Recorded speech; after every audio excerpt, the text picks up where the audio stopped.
Okay, we're going to take a quick 5-minute look at the Indian Wells men's draw. So we've got defending champion Jack Draper, but there are a few other winners in this field. So we've got Carlos Alcaraz, obviously won in 2023, 2024. We've got Taylor Fritz, who won in 2022. We've got Cameron Norrie in 2021. And of course, Novak Djokovic has won this event 5 times, 2008, 11, 14, 15, and 16. So we'll have a look at the quarters here. We'll have a look at the top quarter. So Carlos Alcaraz, clearly the standout here. He'll play the winner of Dimitrov and Altman. Altman actually beat Dimitrov in round 1 in Acapulco last week. So we've got a rematch there. We've got Cerundolo and Van der Zandschulp there. Cerundolo holds a 3-love head-to-head, but probably on hard court. You'd have to say the Dutchman might get this one. Other seeds in the quarter. Vacherot will be dangerous here. Will likely draw Casper Ruud in round 3. I'm not really sure where Casper Ruud is right now. Obviously, he's a dad now, so perhaps that's affected his form a bit. I think probably Vacherot gets through to play Alcaraz in round 4.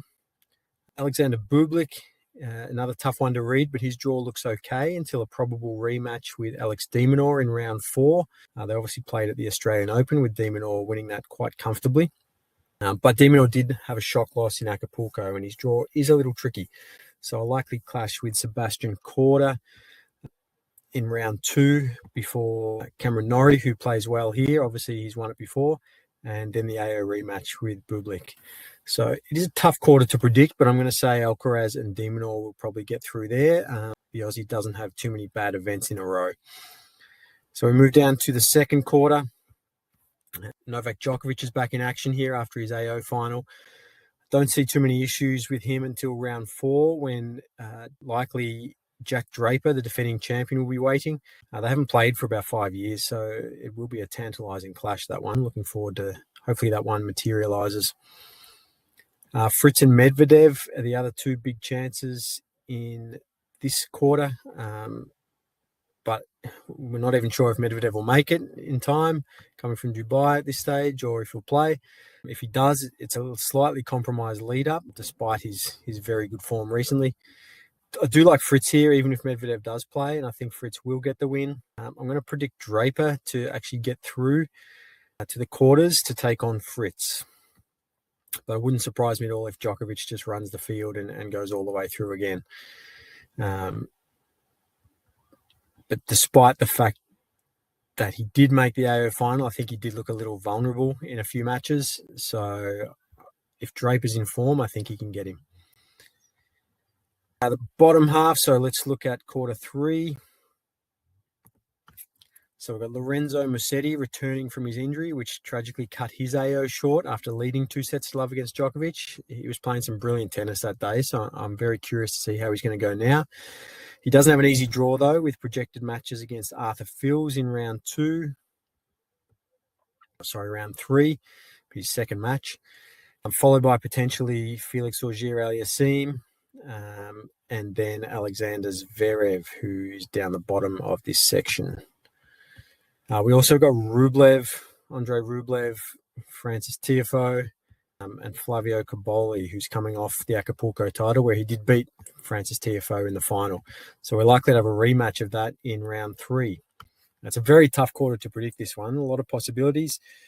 Alexander Zverev wasn't at his best in Acapulco, but he was big at the Aussie Open, and I think he probably gets through to the quarters. I'm going to say Felix Auger-Aliassime will also get through. He's currently at 11 wins, 3 losses for the season, and probably showing a bit more form than the others. So anything could happen in this quarter, but I'm going to go with Zverev and Auger-Aliassime.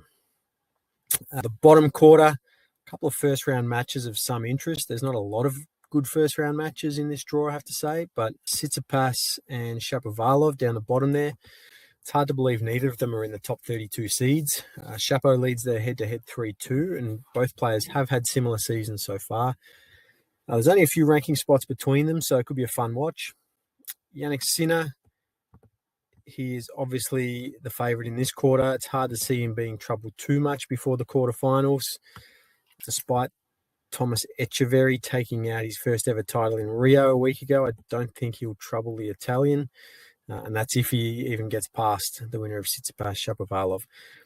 There are some pretty big names elsewhere in this quarter, though. So we've got Ben Shelton up the top, Jacob Mensik, we've got Lerner Tien, and a possible Tien Shelton third round would be an interesting matchup. You'd have to say Lerner probably has the hardest path to a Masters title for a long time. He would have to take on Shelton, then Mensik, Sinner, Zverev, and Alcaraz to win this. So if he manages to do that, it'd be one of the greats of all time, I think. This is a tough quarter to predict, but I'll probably have to go with Sinner, and probably Shelton would be the favourite after winning Dallas. So that's my quarterfinal lineups. But it's a great field, obviously, and anything can happen. Should be an interesting tournament.